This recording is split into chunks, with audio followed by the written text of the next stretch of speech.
إن الحمد لله نحمده ونستعينه ونستغفره ونعوذ بالله من شرور أنفسنا وسيئات أعمالنا من يهده الله فلا مضل له ومن يضلل فلا هادي له أشهد أن لا إله إلا الله وحده لا شريك له وأشهد أن نبينا محمدا عبده ورسوله يا أيها الذين آمنوا اتقوا الله حق تقاته ولا تموتن إلا وأنتم مسلمون يا أيها الناس اتقوا ربكم الذي خلقكم من نفس واحدة وخلق منها زوجها وبث منهما رجالا كثيرا ونساء واتقوا الله الذي تساءلون به والأرحام إن الله كان عليكم رقيبا يا أيها الذين آمنوا اتقوا الله وقولوا قولا سديدا يصلح لكم أعمالكم ويغفر لكم ذنوبكم ومن يطع الله ورسوله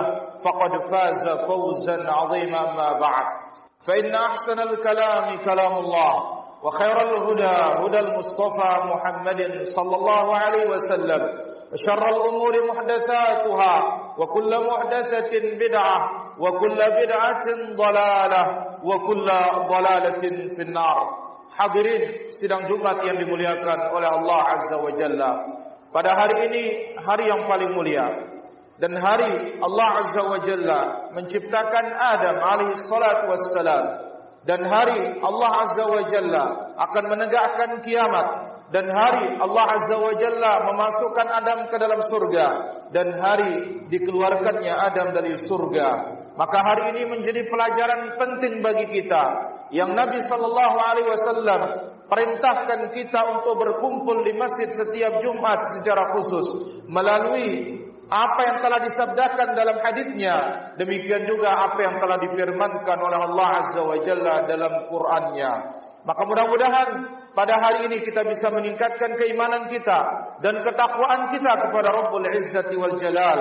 Kemudian di hari yang mulia ini kita perbanyak salawat dan salam bagi Rasul kita yang mulia, Nabi kita, Nabi besar, Nabi Muhammad sallallahu alaihi wa ala alihi wa sahbihi ajma'in.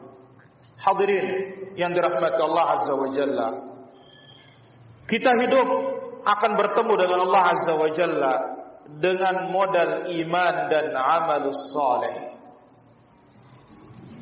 Al-iman ini adalah penyelamat, wal amalus saleh ini juga penyelamat. Yang Allah katakan dalam firman-Nya, wal asri innal insana lafi khusrin illa alladhina amanu wa 'amilus salihat wa tawasaw bil haqqi wa tawasaw bis sabr. Allah berfirman, demi masa sesungguhnya manusia kita ini benar-benar dalam rugi, kecuali pertama yang beriman kepada Allah, yang mentauhidkan Allah, yang tidak ada campuran-campuran kesyirikan dalam keimanannya kepada Allah. Yang kedua yang beramal saleh, yang murni mengikuti praktik dan petunjuk Rasul sallallahu alaihi wasallam, yang tidak ada campuran-campuran bidah di dalamnya. Inilah yang akan sukses, inilah yang akan keluar dari kerugian.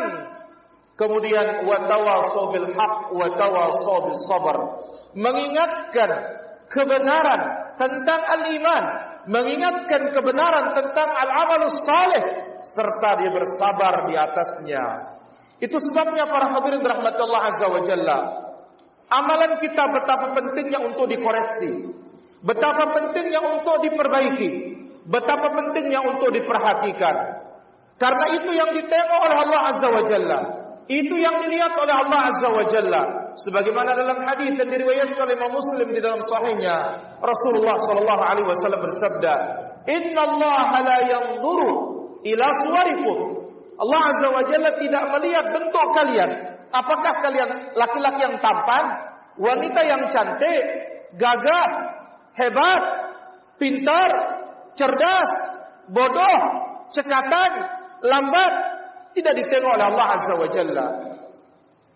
Wala ila ajsadikum. Allah tidak melihat jasad kalian. Apakah kalian tegap? Apakah kalian pendek? Apakah hidung kalian mancung? Semuanya tidak dilihat oleh Allah Subhanahu wa taala.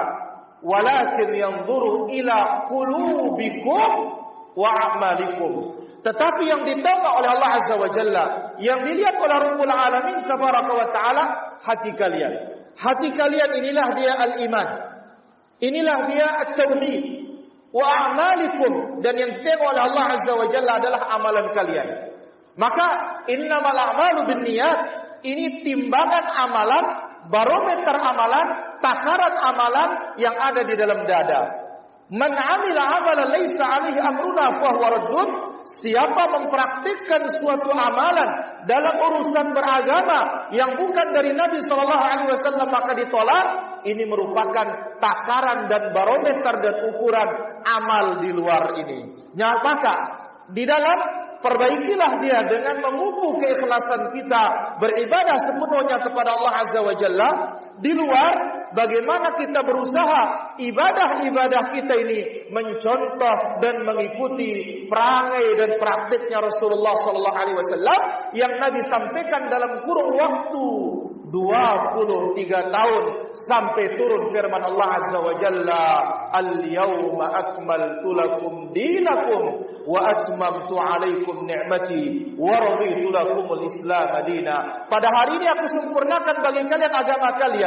Aku lengkapkan nikmatku atas kalian dan aku ridha Islam sebagai agama bagi kalian. Maka Hudzaifah ibnul Yaman radhiyallahu anhu mengatakan, "Fama lam yakun yawma idzin dina." Atau dikatakan oleh para salaf, "Fama lam yakun yawma idzin dina, fala yakunul yawma dina." Kalau di zaman Nabi sallallahu alaihi wasallam suatu perkara yang kita anggap mendapatkan pahala, yang kita anggap mendekatkan diri kepada Allah, kalau saat itu dia bukan agama, maka hari ini tidak pernah dia akan menjadi agama. Aqulu qauli hadza wastaghfirullah li wa lakum wa lisairil muslimin min kulli dhanbin fastaghfiruhu innahu huwal ghafurur rahim.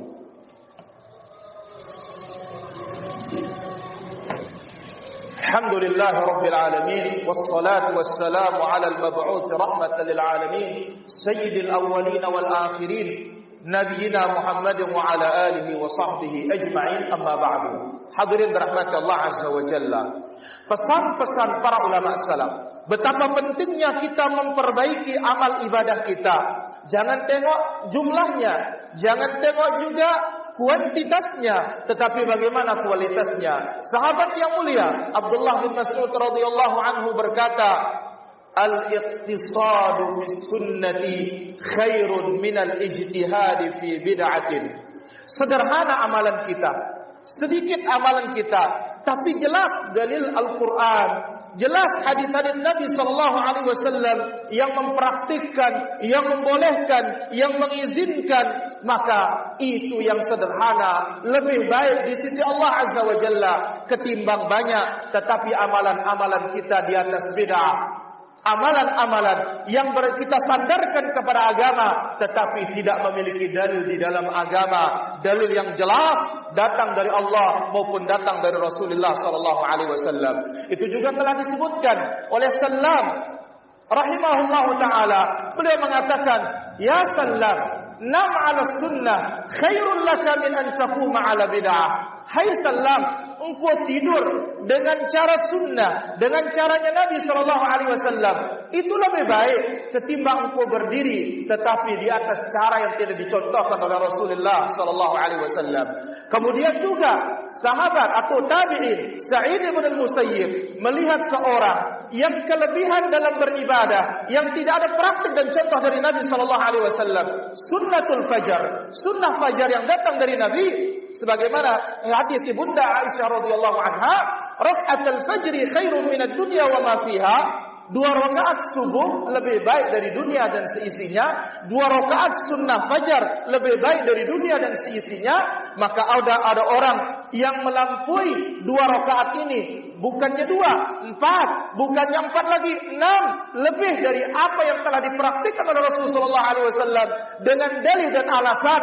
Mana mungkin Allah menyiksa kita gara-gara kita beribadah? Maka beliau mengatakan, Allah tidak menyiksamu gara-gara engkau beribadah, tetapi Allah menyiksamu gara-gara engkau menyelisihi caranya Rasulullah sallallahu alaihi wasallam. Allahumma ighfir lil muslimin wal muslimat wal mu'minin wal mu'minat al ahya'i minhum wal والأموات إنك سميع قريب مجيب الدعوات ويا قاضي الحاجات اللهم انصر دينك وكتابك وسنة نبيك محمد صلى الله عليه وسلم اللهم انصر دينك وكتابك وسنة نبيك محمد صلى الله عليه وسلم اللهم من أرادنا وأراد دعوتنا وأراد بلادنا وأراد مساجدنا بسوء فأشغله بنفسهم واجعل كيدهم في نحرهم واجعل تدميرهم يا أكرم الأكرمين يا أجود الأجودين حسبنا الله ونعم الوكيل حسبنا الله ونعم الوكيل حسبنا الله ونعم الوكيل يا ذا الجلال والإكرام يا ذا الجلال والإكرام اللهم إنا نسألك الهدى والتقى والعفاف والغنى اللهم ثبتنا على السنة وثبتنا على الإسلام وتوفنا مسلمين وعلى سنة نبيك المرسلين نبينا محمد صلى الله عليه وعلى آله وصحبه أجمعين ربنا آتنا في الدنيا حسنة وفي الآخرة حسنة وقنا عذاب النار وصل اللهم على نبينا محمد وعلى آله وصحبه أجمعين والحمد لله رب العالمين.